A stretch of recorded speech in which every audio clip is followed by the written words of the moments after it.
तक आपको ज्योतिष पर विश्वास नहीं होगा, इसलिए बहुत सारे वैज्ञानिक कहते हैं ना उनका विचार शास्त्री जी, हम ज्योतिष विचार नहीं गणना है। गणित ज्योतिष की जगह फलित ज्योतिष, क्योंकि समय कम रहता है ना शास्त्री जी, तो हम फलित ज्योतिष के ऊपर क्या असर होगा, प्रभाव पड़ेगा, फोकस ज्यादा उस पर रखते हैं।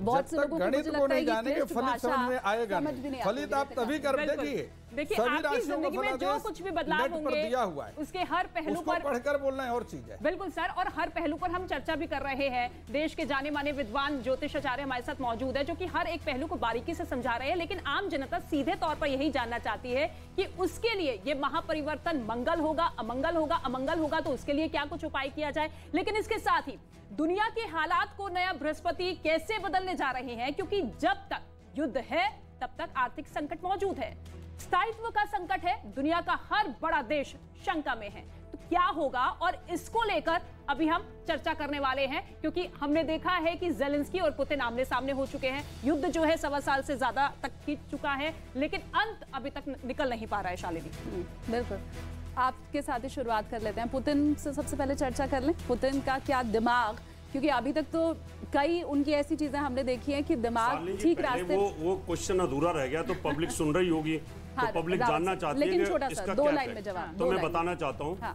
सभी दर्शकों को कि जो बृहस्पति है वो 12 राशियों में से 6 राशियों पर प्रभाव डालता है, जिसमें से 5 का वो कारक होता है। यानी बृहस्पति कमजोर होगा तो धन की स्थिति, आर्थिक स्थिति कहने की डगमगा जाएगी, और संतान कष्ट और एजुकेशन पर इसका नेगेटिव इफेक्ट जरूर आएगा।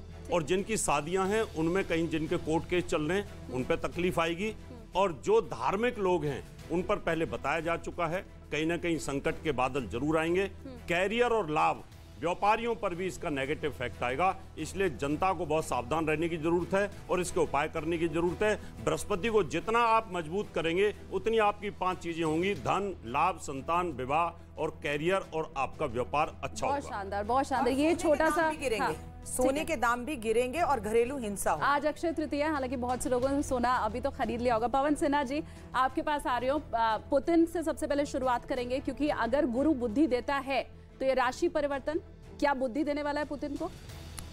30 अप्रैल तक, चूंकि ये अस्त है तो 30 अप्रैल तक बहुत तेज परिवर्तन तो नहीं होंगे, लेकिन 30 अप्रैल के बाद बहुत तेज परिवर्तन होंगे। और उसके बाद विश्व एक थोड़े से समय के लिए समझे माने, चाहे अल्पकालिक माने, लेकिन शांति की ओर बढ़ेगा। और इसका एक बहुत बड़ा कारण जो रहेगा वो यही रहेगा कि या तो इसमें समझौता होगा, वहाँ भी पुतिन का अपर हैंड रहेगा, और या फिर ये युद्ध पुतिन की शर्त पर बंद होगा। और इस वक्त वैसे भी जो युद्ध चल रहा है इसमें ज़ेलेंस्की का प्रभाव बहुत कम है, इसमें जो सूडो एलिमेंट्स हम जिसे कहते हैं उनका प्रभाव बहुत ज़्यादा है। तो जो पुतिन का युद्ध है ये बहुत बड़ी एक सेना से हो रहा है, और वो सेना यूक्रेन के परे से जाकर आ रही है। तो 30 अप्रैल के बाद ये निर्णायक स्थिति में पुतिन जी आ जाएंगे और अपर हैंड के साथ। अनिल वत्सी, आपको भी लगता है कि समझौता हो जाएगा, पुतिन अपनी सोच को बदलेंगे? क्योंकि हमने देखा है कि सैन्य क्षमता के लिहाज से ज़ेलेंस्की की सेना जिस कदर मुंहतोड़ जवाब देती हुई नजर आई, किसी ने भी नहीं सोचा था कि युद्ध जो है इतना लंबा खींचेगा। तो आप पुतिन को समझदारी दिखाते हुए नजर आएंगे इस महापरिवर्तन के बाद? ये बड़ा अच्छा प्रश्न है आपका।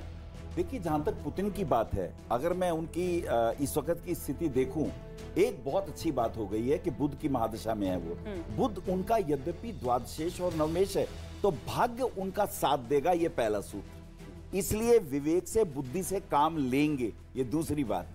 तीसरी बात, ये बिल्कुल सच है, 30 अप्रैल तक जब तक गुरु अस्त है, गुरु इनकी पत्री में पराक्रम का और 6ठे भाव का स्वामी है, तो पराक्रम में उनका पराक्रम भी थोड़ा ढीला रहेगा 30 अप्रैल तक। लेकिन 30 अप्रैल के बाद जैसे ही ये गुरु का अस्त प्रभाव, नेगेटिव प्रभाव दूर होगा, इनको बल मिलेगा, ये सही निर्णय लेंगे और ये बलवान स्थिति में होंगे, क्योंकि ये अपनी नवम सप्तम दृष्टि से भाग्य को देखेंगे, और उधर ये सप्तम भाव को देखेंगे, और उधर ये आय पक्ष को भी देखेंगे, तो इनके फेवर में जाएगी बात। यद्यपि इनकी समस्या ये है, दुनिया के सारे लोग एकजुट हो गए हैं और ये बंदा अकेला लड़ रहा है अपने मान सम्मान के लिए। ये हारेगा नहीं, ये बात ध्यान रखिएगा, ये अकेला साबित होगा मील का पत्थर आखिर में। दूसरे लोग चाहे उनके सामने कोई भी स्थिति आए, परेशान हो सकते हैं, लेकिन इसका भाग्य नीचे होने वाला नहीं है। ये निश्चित जाएंगे। नहीं, लेकिन बड़ा सवाल ये है कि अकेले लड़ते रहेंगे तो क्या लड़ते ही रहेंगे? सवाल तो हम ये समझना चाह रहे हैं भाई राखी जी कि अंत कहां पर होगा। और एक चीज ये भी कि अगर गुरु 1 साल तक एक राशि में रहते हैं तो अब क्या गुरु के बाद जो परिवर्तन होगा वो क्या इतना ही लंबा रहेगा? पुतिन के दिमाग पर या उनकी चालों के ऊपर जो बदलाव होगा वो इतना ही लंबा होगा? और क्या कोई सटीक तारीख भी है आपके पास? देखिए, मैं पुतिन की कुंडली के बारे में और गुरु के महापरिवर्तन के बारे में बोलूं तो मुझे उनकी सेहत के लिए ये परिवर्तन बिल्कुल अच्छा नहीं दिख रहा है। तो उनकी सेहत में ज़रूर इस परिवर्तन से उनको नुकसान ज़रूर होगा। और युद्ध की अगर बात करूं तो मुझे युद्ध अभी बंद होता हुआ नहीं दिख रहा। मुझे लगता है कि युद्ध अभी और खींचेगा। और इसके साथ भारत के लिए भी, जो उसके पड़ोस के जो देश हैं, चाहे वो पाकिस्तान कह लें, चाहे चाइना कह लें, चाइना पाकिस्तान, कहीं ना कहीं और देशों में भी युद्ध की जो स्थितियां होंगी, थोड़ा सा डरावना होगा स्थितियां। और साथ साथ मंदी का जो दौर आएगा वो बहुत ज़बरदस्त आएगा।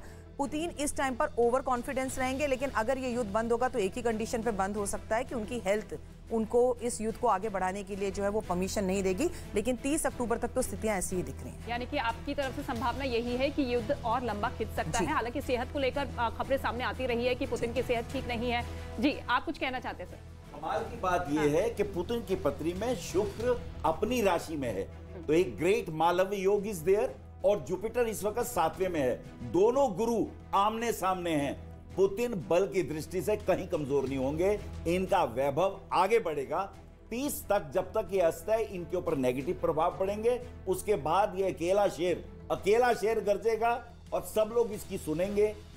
परिस्थितियां और आर्थिक दृष्टिकोण से परेशानी वाली हो सकती हैं, लेकिन ये कमजोर कहीं से नहीं होगी। जी, एचएस रावत जी, आपको क्या लग रहा है? पवन सिन्हा जी में, हाँ ठीक है, आपके पास जी। तो जो आचार्य जी कह रहे हैं इसमें, या जो वाई राखी जी ने कहा, मुझे ऐसा लगता है 15 मई से पहले पुतिन का जो अपना गेम प्लान है वो चेंज हो जाएगा और उसमें वो और कॉन्फिडेंस है। जी, आप मई की डेट दे रहे हैं, राखी जी ने अक्टूबर तक की डेट दी है। उन्होंने एक वाइडर पर्सपेक्टिव में दी है। एचएस रावत जी, आप क्या कहेंगे? आपके पास कोई सटीक तारीख, समझौता होगा, पुतिन की बुद्धि बदलेगी?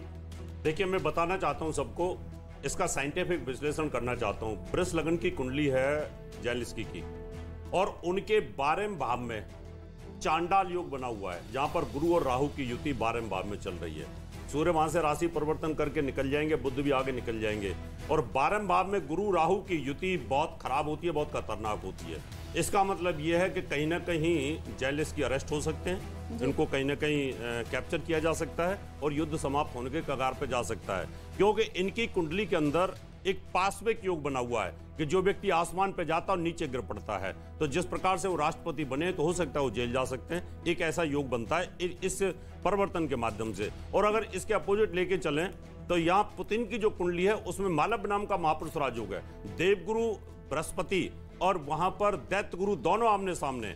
और इस समय पर जो बृहस्पति है वो केंद्र के अंदर है और उनकी लगन के अंदर केतु बैठा हुआ, जो बहुत वायलेंट प्लेनेट होता है, आक्रामक होता है और युद्ध का कारक होता है। मुझे अभी कहीं से भी पुतिन झुकते हुए नजर नहीं आते हैं, लेकिन हाँ, षड्यंत्र जरूर हो सकता है। और षड्यंत्र इसके अंदर सबसे ज्यादा जो होगा वो जेलेंस्की के साथ षड्यंत्र हो सकता है, जिसकी वजह से उनको कहीं ना कहीं पराजय का सामना हो सकता है या कोई तकलीफ हो सकती है। पुतिन झुकते भी नजर नहीं आ रहे हैं। और एक बात ये भी यहाँ पर स्पष्ट हो गई कि ये युद्ध बहुत जल्दी खत्म भी नहीं होने वाला है, अभी लंबा चलता हुआ ये युद्ध दिखाई दे रहा है। हम अभी शास्त्री जी के पास नहीं जा पाए, इसके अलावा श्रुति खरबंदा भी हैं पुतिन के ऊपर, उन दोनों से भी आगे हम सवाल जवाब जरूर करेंगे। और ये इसलिए भी कि पुतिन जो सोच रहे हैं, जो युद्ध चल रहा है, उसकी आगे दिशा और दशा तय करेगी विश्व के बारे में। बिल्कुल, एक छोटा सा ब्रेक लेना होगा, लेकिन ब्रेक के बाद पुतिन के बारे में, जेलेंस्की के बारे में और इसके साथ ही शी जिनपिंग और जो बाइडेन के बारे में बात होगी। लेकिन फिलहाल एक छोटा सा ब्रेक।